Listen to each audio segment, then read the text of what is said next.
welcome all dear class 11 students. So, in this session we will be covering the fundamental principles of insurance. अब ये जो topic है वो already मैं इतने एक्सप्लेन कर चुकी हूँ आपको इंश्योरेंस का इंट्रोडक्शन पार्ट कि ये बिना पीपीटी के भी हो सकता है। ठीक है, तो हम इसको पढ़ना स्टार्ट करेंगे तब आपको पता चलेगा कि it was not the need of PPT to understand these concepts because जो मैंने इंट्रोडक्शन पढ़ाया है उसी को बार बार अलग अलग लैंग्वेज में इन्होंने लिख के दिया है। ठीक है, तो fundamental of principle of insurance में क्या होगा? फर्स्ट ऑफ ऑल कि ये सिर्फ पढ़ के निकलना है, इसको याद नहीं करना। ठीक है, याद जो करना होगा मैं वो बोल्ड करके पहले ही दे चुकी हूँ या फिर रेड इंक में जो लिखा है वो दे चुकी हूँ। Otherwise it's only the read one category topic. ठीक है, तो इसमें क्या है फंडामेंटल प्रिंसिपल ऑफ इंश्योरेंस में the basic principle of insurance is that an individual or a business concern chooses to spend a definitely known sum in place of a possible huge amount involved in a indefinite future loss। इसने क्या बोला है कि जो insurance का basic principle है वो क्या है? देखो, इंश्योरेंस कौन ले सकता है? बिजनेस कंसर्न भी ले सकता है, इंडिविजुअल भी ले सकता है। किस लिए ले सकता है? क्योंकि दे नेवर नो कि अनसर्टेन इवेंट कब आ जाए और अनसर्टेन इवेंट की वजह से कितना ह्यूज पॉसिबल ह्यूज लॉस हमें हो सकता है। तो उस लॉस से बचने के लिए, वैसे देखो लॉस से तो बचा नहीं जा सकता, लॉस होगा ही अगर होना होगा तो, बट वो बड़ा अमाउंट होगा लॉस का एंड उस बड़े अमाउंट को हम पीरियोडिकली पे कर रहे हैं स्मॉल स्मॉल अमाउंट में in the form of premium. इसका मतलब ये है। ठीक है, तो दस insurance is the substitution of small periodic payment. Insurance क्या है? सब्सटीट्यूशन है for the small periodic payment, जिसको हम क्या बोलते हैं? प्रीमियम बोलते हैं। For a risk of large possible loss, यानी कि एकदम से अचानक से बड़ा लॉस हो, बड़ा अमाउंट हमें पे करना पड़ जाए डैमेज को रिकवर करने के लिए, उसकी जगह हम स्मॉल अमाउंट को क्या कर देते हैं, एक दूसरी पॉकेट में डाल देते हैं कि ठीक है इस पॉकेट से मुझे पैसा तभी निकालना है जब मेरा जो अनसर्टेन इवेंट है वो ट्रिगर करेगी। ठीक है, ये कुछ नहीं है, बस मैंने इस पॉकेट से उस पॉकेट में पैसे डाल दिए, बट कंडीशन ये है कि उस पॉकेट पे स्टिचिंग हो चुकी है और वो जब तक नहीं खुलेगी जब तक अनसर्टेन इवेंट ना हो जाए। ठीक है, the loss of risk still remain but the loss is spread over large number of policy holder. Loss of risk तो हमेशा रहेगा ही रहेगा, मतलब जब तक रिस्क है तब तक, मतलब जब तक बिजनेस है तब तक रिस्क है ही है। There is no profit without having risk. ठीक है, और जो ये रिस्क है वो large number of policy holders पे होता है क्योंकि बहुत सारे पॉलिसी होल्डर है जिनको पता नहीं है कि कब अनसर्टेन इवेंट आ जाए, तो वो क्या लेके रखते हैं? इंश्योरेंस लेके रखते हैं, और इंश्योरेंस के फॉर्म में वो क्या देते हैं? प्रीमियम दे देते हैं एंड अपने आप को क्या कर लेते हैं? इंश्योर कर लेते हैं। The premium paid by them are pulled out of which the loss sustained by any policyholder is compensated। इसमें वही बताया कि जो मैंने एग्जांपल दिया था ना कल पीपीटी में कि 10-10 हजार तीनों लोगों ने कर दिए थे जमा, जिसमें बिजनेसमैन था, एक लैम्बोर्गिनी ओनर था और एक ओल्ड एज था। उन्होंने 10-10 हजार प्रीमियम दिया था, तो उस प्रीमियम को वो पूल कर लेते हैं यानी अपने पास रख लेते हैं। और जब किसी भी पॉलिसी होल्डर को नुकसान होता है, डैमेज होता है, इंजरी होती है या फिर चोरी हो जाती है, कुछ भी हो जाता है ऐसा, तो उसको उस प्रीमियम में से कंपनसेट कर दिया जाता है। Thus risk are shared with others, यही लाइन हमने इंट्रोडक्टरी पार्ट में पढ़ी थी, तो वही आ गई है। ठीक है, इसमें कुछ है ऐसा कि मैं तुम्हें दोबारा से पीपीटी पे लेके जाऊं और समझाऊं? नहीं है। अगर तुमने मेरा इंट्रोडक्शन पार्ट देखा है ना अच्छे से इंश्योरेंस का, तो वहां पे कुछ ऐसा नहीं है कि ये समझना है। ये तो ऐसा टॉपिक है जिसे आप खुद भी पढ़ सकते थे, बट मैं इसलिए पढ़ा रही हूँ कि एटलीस्ट लास्ट में जब अपना चैप्टर पूरा हो तो कोई मुझे ये ना बोले कि मैम ने ये वाली लाइन्स तो हमें पढ़ाई नहीं थी। और हालांकि ये ऐसी चीज़ है जो कि आप खुद समझ सकते थे।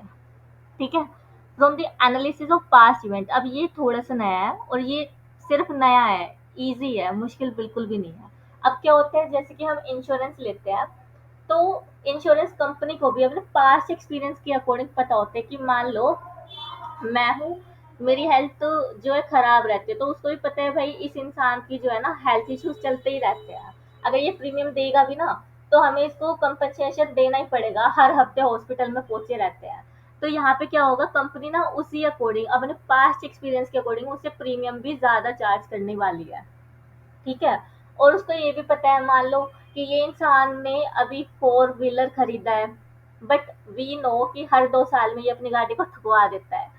तो यहाँ पे उसको पता है हर 2 साल में मेरे को प्रीमियम देना ही पड़ेगा, सॉरी लॉस को कंपनसेट करना ही पड़ेगा। तो उस अकॉर्डिंग क्या होता है, कंपनी आपसे प्रीमियम चार्ज करती है, and in case of damage, injury, theft, it accordingly compensated, right. तो इसमें क्या लिखा है, from the analysis of past event the insurer, insurer मैंने बताया था ना, RER इंश्योरर यानी कंपनी, RED इंश्योर्ड यानी कि मैं, जिसने इंश्योरेंस लिया है। तो यहाँ पे किसकी बात करें, from the analysis of past event by the insurance company knows the probable loss, उसको पहले से पता है कि एस्टिमेट लगा सकती है, वो अनुमान लगा सकती है कि इस तरीके के इंश्योरेंस में इतना लॉस हो सकता है अगर कभी अनसर्टेन इवेंट ट्रिगर हुई भी तो, caused by each type of risk covered by the insurance।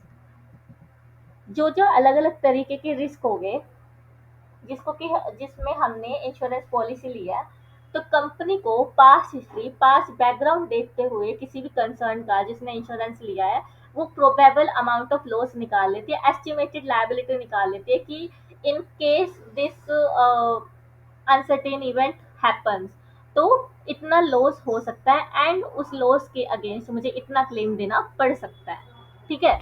Insurance therefore is form of risk management, क्या है ये, रिस्क मैनेजमेंट है, primarily use to safeguard against the risk of potential financial loss, जो ऐसा loss जो कि future में होने वाला है उसको पहले से ही प्रोटेक्ट कर लेते हैं, उसका जो रिस्क है वो मैनेज कर लेते हैं, it's a risk management primarily, ठीक।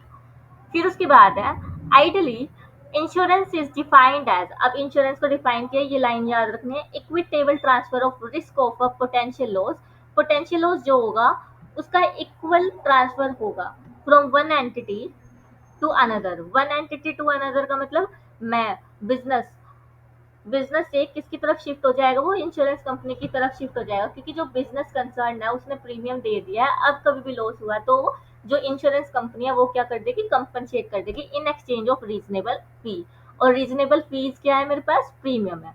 तो यहाँ पे हम इस लाइन को थोड़ा सा सिंपल करने के लिए लिख लेते हैं कि वन एंटिटी यहाँ पे कौन है, बिजनेस कंसर्न, ठीक है, एंड उसके बाद अनदर एंटिटी कौन है मेरे पास, इंश्योरेंस कंपनी,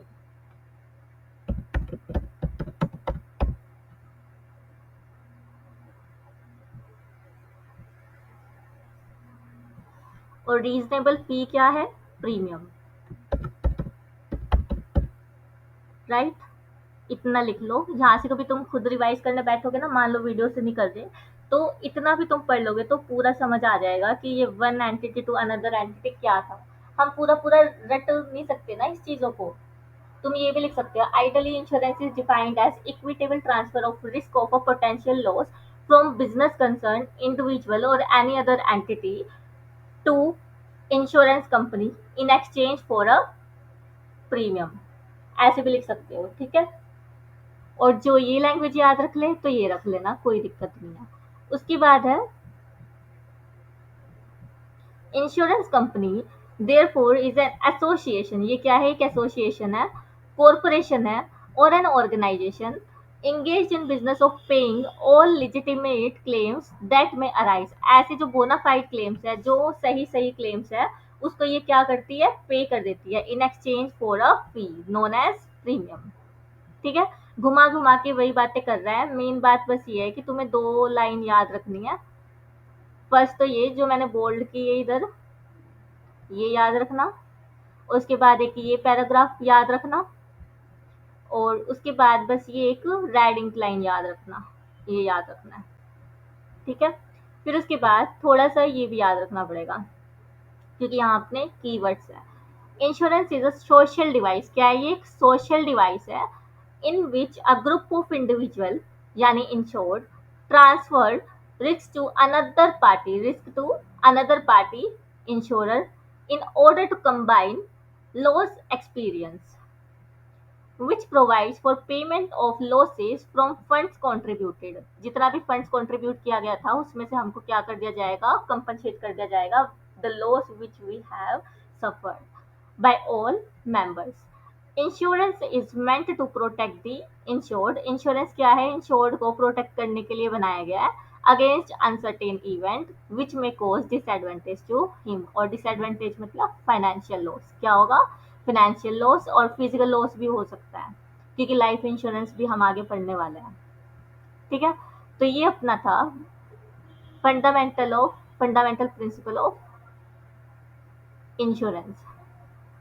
ठीक है, फिर नेक्स्ट सेशन में हम क्या करने वाले हैं? फंक्शंस ऑफ इंश्योरेंस पढ़ने वाले हैं। फंक्शन ऑफ इंश्योरेंस में भी आपको पढ़ के लगने वाला है कि ये तो सेम ही लैंग्वेज है, बस अलग अलग तरीके से घुमा के लिखा है, और वो भी मुश्किल वर्ड्स में लिखे हुए। बट मेन बात ये है क्योंकि हमें पॉइंटर फॉर्म में दे रखे हैं, तो याद भी पॉइंट्स में ही करने पड़ेंगे, बिकॉज आप पैराग्राफ लिख के आओगे आपको सिर्फ 1 या 2 नंबर मिलेगा। But you right in a bulleted manner, in a pointer manner, तो वहां पे आपको नंबर पूरे पूरे मिल सकते हैं। ठीक है, तो पहले एक बार मैं इसका क्रक्स निकलवा देती हूँ। फंडामेंटल्स में बस हमने ये पढ़ा, एक तो ये याद रखना कि ये शेयर्ड रिस्क है। यहाँ पे लिखे ना involve in indefinite future loss, insurance is a substitution of a small periodic payment, ये याद रखना। उसके बाद लॉस जो है, risk are shared with others, यहाँ पे ये लिखा हुआ है, मेन कीवर्ड है ये, risk are shared with others. और उसके बाद insurance is substitution of small periodic payment against the large possible risk. और उसके बाद ये पूल्ड किया जाता है किसको? प्रीमियम को, to sustain the loss, loss को कंपनसेट करने के लिए। और जो कंपनी है वो पास्ट एक्सपीरियंस के अकॉर्डिंग, पास्ट इवेंट्स को लेके उस अकॉर्डिंग प्रोबेबल लॉसेस को कैलकुलेट कर लेती है एंड फंड्स मैनेज कर लेती है। और ये क्या है? रिस्क मैनेजमेंट का एक तरीका है। देन उसके बाद इसमें इक्विटेबल ट्रांसफर ऑफ रिस्क है, किससे? एक बिजनेस कंसर्न ने प्रीमियम देके अपना रिस्क किस पे डाल दिया? इंश्योरेंस कंपनी पे, ये हो गया। फिर उसके बाद बोनाफाइड क्लेम्स देगी, लिजिटिमेट क्लेम्स का मतलब बोनाफाइड, सच्चा सच्चा क्लेम। ठीक है, और इंश्योरेंस क्या है? एक सोशल डिवाइस है। फिर उसके बाद वही कि सोशल डिवाइस है, लॉस एक्सपीरियंस कर सकता है इंश्योरर, जो है इंश्योरर प्रीमियम दे देगा ताकि जो अनसर्टेन इवेंट है उसके वजह से कोई लॉस और डिसएडवांटेज हो उसको कंपनसेट कर देगी कौन? Insurance company. घुमा घुमा के सेम वही बातें लिखी है, तो इसलिए बोल रही हूँ, बस जितना बोला है ना याद करने को उतना ही याद रखना, कि एक टाइम अगर तुम फंस जाओ, तुम्हारे पास लिखने को कुछ नहीं है, इंश्योरेंस पे क्वेश्चन आया, तो तुम ये 2 लाइनें तो एटलीस्ट चिपका के आ जाना। एक तो ये वाली और एक ये वाली, और पास्ट एक्सपीरियंस भी याद रह ही जाएगा। ठीक है, और इतने बड़े पैराग्राफ को मैंने एक स्मॉल सी समरी में दे दिया कि definite amount for possible loss, यानी प्रीमियम दे देता है पॉसिबल लॉस के लिए, सब्सटीट्यूट है फॉर ह्यूज लॉस, और पास्ट एक्सपीरियंस के अकॉर्डिंग देखना है, और ये क्या है? इक्विटेबल ट्रांसफर ऑफ रिस्क है, और क्या है? सोशल डिवाइस है। इन चीज़ों से तुम्हें याद आ जाएगा कि हमने इसमें पढ़ा क्या है, फंडामेंटल प्रिंसिपल ऑफ इंश्योरेंस में। ठीक है, फिर उसके बाद हम नेक्स्ट सेशन में पढ़ने वाले हैं function of insurance. Till then, take care and keep revising the stuff we are covering.